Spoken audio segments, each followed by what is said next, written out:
the feeling like I'm trapped in my damn mind. Tell the feeling like I'm rapping a damn lie. Tell the feeling like my life is a damn game. Hey, what's up guys? Today, I'll show you an anthology found footage horror film, VHS Part 1. Spoiler ahead, watch out and take care. The movie begins by showing the contents of a VHS tape tagged as Tape 56. It is about a group of paid criminals who are involved in various criminal acts. In the tape, they are seen finding their target for sexual assault, while one of them is covering their activities. They follow a girl until they reach an isolated parking lot. There, they walk out of the car and instantly grab the girl. They remove the girl's hormone outfit and record the naked girl through the camera. In the next footage, the criminal group is seen smashing the window of their target establishment. After they break through the door, they proceed to destroy everything inside. They smash everything they can see, while vandalizing the walls. After that, the footage jumps to where the criminal group is watching the film of themselves stripping their target girl. There, they talk about selling the tape to earn more money. In the next footage, the criminal group receives another offer from an unknown entity. They are ordered to steal single tape inside a house. Hoping that it would lead to more criminal jobs, the group proceeds to follow the order. They sneak inside the house, and as they walk upstairs, a body of an old guy in front of a television surprises them. They ignore the dead body and proceed to accomplish their mission. One of them, named Brad, stays inside the room to search for their target tape, while the others go to the basement to also search for it.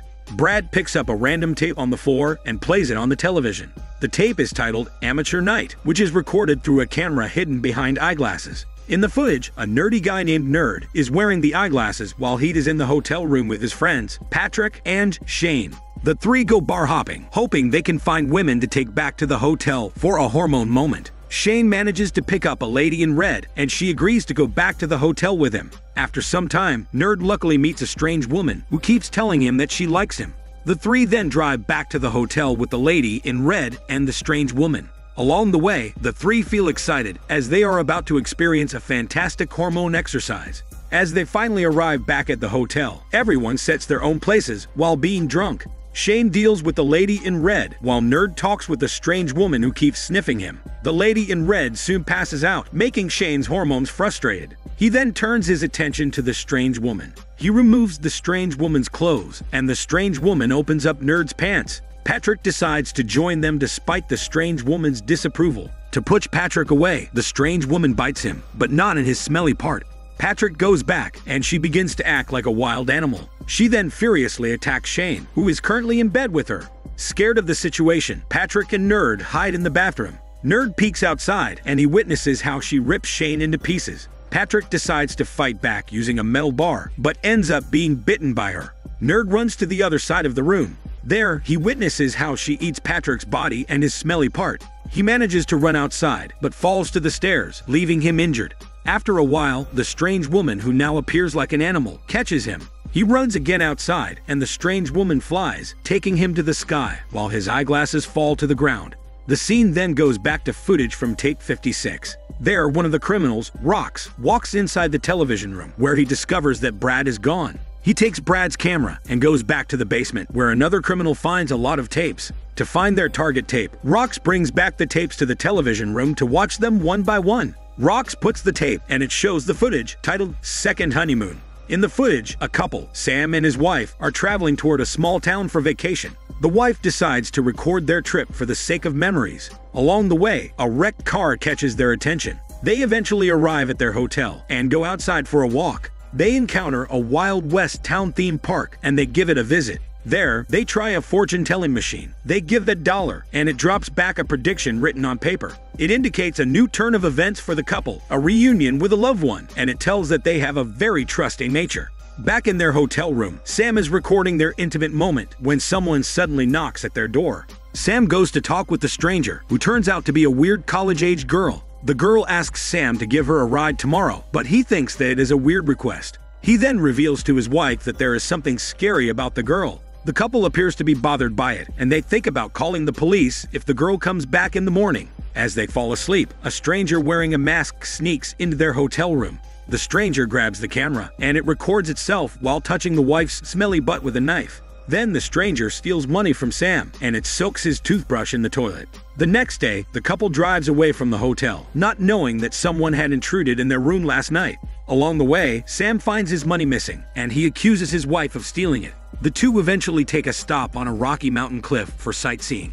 That night, they are back in the hotel to plan their next destination. In the middle of the night, the stranger is back, recording them while they are asleep. The stranger repeatedly stabs Sam, making blood gush out of his body. Sam tries his best to gasp for breath, but he still dies in the end. The stranger goes to the bathroom to wash out the blood. It is then revealed that the stranger is a girl after removing the mask. She records herself while having a tongue massage moment with Sam's wife. This implies that the stranger and Sam's wife are lovers. Towards the end of the footage, the two are seen driving away, and the wife nervously asks if the footage is already deleted. After that, the scene transitions to the footage from tape 56, where Rox appears to be confused after watching the tape. He fails to notice that the dead old man behind him is gone, as he is busy putting another tape on the television. In the basement, the other criminals think that the tapes are special, so they plan to create copies of it, hoping to earn more money. In a few moments, the scene transitions to the footage from the tape, titled Tuesday the 17th. In the footage, a group of teenagers, Wendy, Joey, and two other no-name friends, are having a trip toward a lake located deep in the woods. Apparently, Wendy plans the trip, and she invites the other three. When they soon arrive in the woods, Wendy guides them. Along the way, she instructs Joey to record a wall. She says that her friend fell over to the wall, and an image of a dead woman interrupts the footage. The group eventually arrives at the lake, where Wendy tells Joey that they will all die there. The other three ask her if she is serious about it. She replies that there is a killer there, and she cannot remember what he looks like. She then laughs, convincing the others that it was a mere joke. No-name boy goes with no-name girl to take a pee. A strange creature suddenly appears, causing an interruption in the footage. It throws a knife at no-name girl, which pierces her head, ending her anonymous life. No-name boy attempts to run away, but the strange creature manages to repeatedly stab his head until he dies. After that, it drags away their bodies. Wendy eventually picks up the camera, and she goes back to Joey while recording. As she is recording him, the strange creature appears behind him, and it instantly slits his throat. After that, Wendy attempts to run away with the camera, but the strange creature eventually manages to stab her. Despite the injury, she keeps running away. Along the way, she encounters Joey walking like a zombie. He falls to the ground as he finally dies. The creature approaches her, and it steps on a trap that stabs its body. Apparently, Wendy sets up the trap to defeat it. Unfortunately, the strange creature seems to be invulnerable to physical harm. It pushes Wendy to the ground, and it repeatedly smashes Wendy's head. Then it slices Wendy's stomach until she gets disemboweled. In the end, Wendy's dead body appears to be shaking, while she causes a disruption in the footage. After that, the scene moves back to the footage from tape 56, where Rox is gone, while the dead old man is back in the room. The other two criminals walk into the room, and they wonder where Rox and Brad are. One criminal proceeds to play another tape after being instructed by the other. In the next scene, the footage from the tape plays, titled The Sick Thing That Happened to Emily When She Was Younger. In the footage, a couple, Emily and her doctor boyfriend, are having their daily video calls. She shares with her boyfriend a small bump on her arms, which bothers her. She also reveals that she heard strange footsteps in her house. One night, she hears footsteps again, making her believe that something is haunting her. Suddenly, a child walks in to slam the door. This leads her to ask the landlord if a child died there. In another call, she shares with her boyfriend that the landlord assured her that no child lived there before. While on the call, she opens up the lump in her arms that keeps bothering her. The boyfriend tells her to stop doing it, saying that it is similar to her childhood accident that caused a wound to her leg. He then advises her to wait for him, since he will visit her after a week. On another night, Emily hears the child's footsteps again. She wanders through the apartment until she encounters the ghostly children. The footage is covered by bright flashes. Not long after, Emily is seen unconscious on the floor, while she's surrounded by ghostly children. Her boyfriend enters the apartment, and he opens up Emily's stomach to remove a creature. He thinks that it is an alien creature, implying the possibility that the ghostly children are aliens too. He is talking to the alien, and asks how long they will keep the tracking device on Emily's arm. It seems that Emily's body is being used to nurture baby aliens. The alien erases Emily's memory, while her boyfriend breaks some of her bones to make the injuries enact. In their next video call, Emily is convinced that she has been in an accident. A doctor recommended by her boyfriend also visits her, and the doctor diagnoses her to be schizoaffective. This makes her believe that the ghosts she encountered are the result of her mental illness. She is also convinced that her boyfriend is being too good at staying with her. In the next footage, the boyfriend is talking to another woman who is also experiencing a strange lump on her arms. This implies that there are other women who are being utilized by the alien to nurture baby aliens.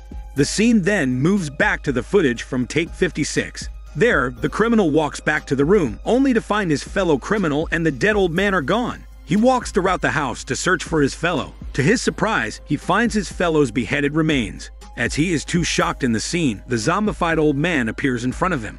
He frantically runs to escape, but ends up falling to the stairs, making him immobile. The zombified old man then manages to attack him to death. In the next footage, the camera in the room records the sound of the player automatically playing another tape on the television. The scene then moves to the footage in the tape, titled 10/31/98. In the footage, a group of friends is wearing a costume to attend a Halloween party. They are dressed as a bearman, a pirate, a marine, and the Unabomber. Along the way, they are confused about the location of the said party. As a result, they mistakenly enter a random house, thinking that it is the location of the party. There are no people inside, and the front door is closed. They manage to enter the house through the back door. They notice that the house appears to be a haunted house. They also experience hands grabbing them, but they think it is fake. They enjoy the scene, as it appears too realistic for them. They wander upstairs until they find a young woman tied up while being surrounded by men. The scene seems like an exorcism, as the men are chanting around the woman. The four party boys think that it is also part of the Halloween party. They jokingly chant with the men, and the woman begs them to help her. The men notice their presence, making the men angry towards them. The men then physically assault the woman, and an unknown force grabs the men into the air while choking them. Scared by this, the party boys decide to run for their life. But they soon realize that they need to help the young woman. They then come back to help the girl. There, the remaining men fight them back. Out of nowhere, the unknown force grabs the remaining men, while ghostly hands appear on the floor. In the end, the party boys manage to untie the young woman. They then run away for their shitty lives, while the house keeps shifting to grab them. There are hands appearing out of the wall, and the household things keep flying around. They pass through the basement until they manage to finally escape the house. The party boys put the young woman in their car, and they drive away with her. They plan to bring her to the hospital. Along the way, the car suddenly stops on a rail track, while a young woman disappears inside the car. Out of nowhere, the young woman is screaming from outside their car. She walks away while there are flying birds around. A train is approaching the car, prompting the party boys to try to leave the car. Unfortunately for them, the door cannot be opened. In the end, they scream frantically until the train hits their car. This is Daniel CC Movie Channel. Stay safe and enjoy your day.